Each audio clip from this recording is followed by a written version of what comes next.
Hey everybody, welcome back to Greasy Boy Customs. We got a special treat planned today. Now we always see these videos online where these shops get these old trucks in and they do a will it run video. Well, we're gonna kind of do that, but we're gonna show you what to check to get yours to run. So if you have an old vehicle that you just drug out of the weeds and brought out to the shop and you're trying to see if you can get it to fire up and run, I'm gonna show you a couple simple things to check and the way that I go about it.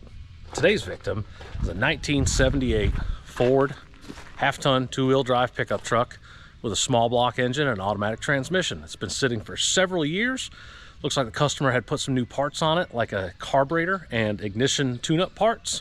We're gonna check everything and see if we can get this thing to fire. First things first, fluids. Let's check our engine oil before we even turn the key over.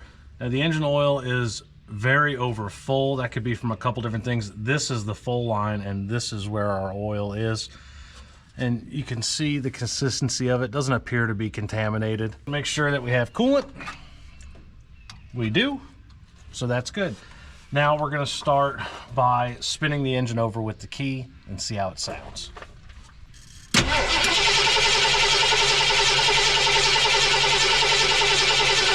So the engine actually sounds really good. And since it does sound so well, we're gonna continue on. Now we need to check, obviously it didn't crank. We need to see if we're getting fuel up to the carburetor, and then we need to check for fire. One thing I like to do to help out is use the starter button. Now this is hooked over to our starter solenoid. This way when I'm by myself, I can start the engine, no problem. So the key is on inside.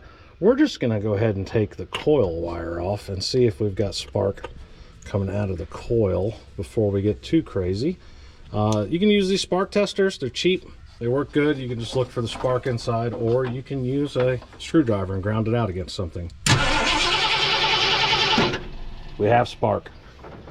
Now we're going to confirm that we have spark coming out of the distributor cap by putting it on one of the outgoing wires. You can do this at the spark plug, or you can do it at the distributor. It's fine, whatever.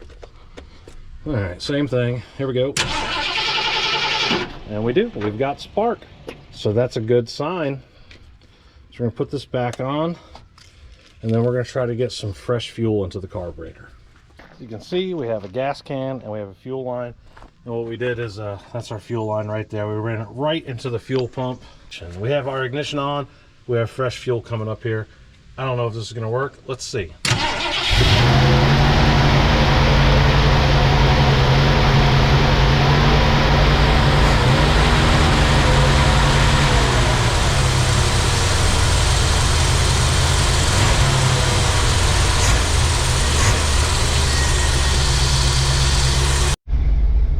Well, we got oil pressure. We're not getting a tach signal for some reason. It's charging, so that all looks good. Thing's actually running pretty decent. All right, we're gonna adjust the carb and mess around with the timing and then see how it goes.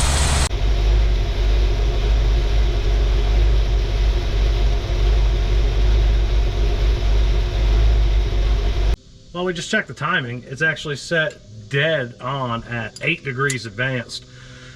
We're just gonna leave it right there for now. We're gonna finish dialing in the carburetor a little bit, and then we're gonna let this thing run for a little while. Watch it warm up. We're gonna watch the temperatures. We're gonna make sure it's not spraying antifreeze out of the radiator, and check all of our systems for leaks.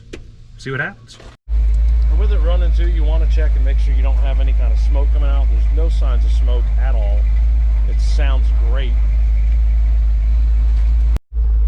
We do have squishy brakes, but some kind of brakes. And hey, it does go into gear. Oh, we got a flying friend here. Well, there you go. That went pretty smooth, maybe a little too smooth. This might not have been the best example. I expected a little more of a battle with getting this thing started, but looks like fresh fuel and a dead battery were the two biggest problems. Now, you can do this at home with basic mechanic tools, and there are some tricks you can do if you don't have some of the specialty tools that I had. Now, as far as those specialty tools go, they're not very expensive. You can buy a timing light and an infrared heat gun for less than $100 for the pair. Just do some digging around on the internet. Harbor Freight stuff works just fine.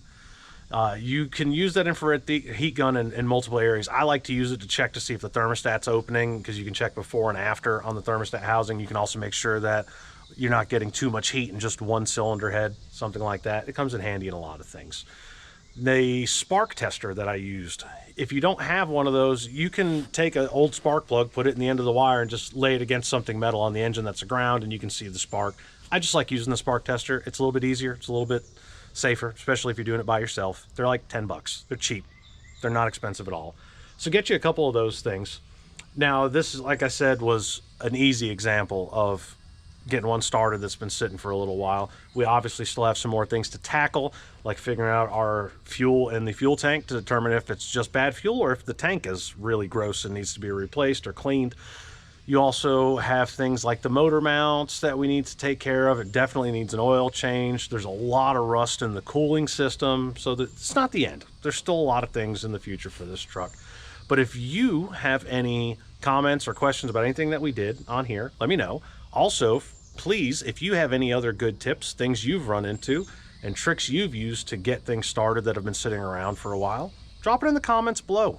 That's what we're here for. We want to provide information so everybody can get their hot rods on the road. And until next time, happy hot rodding.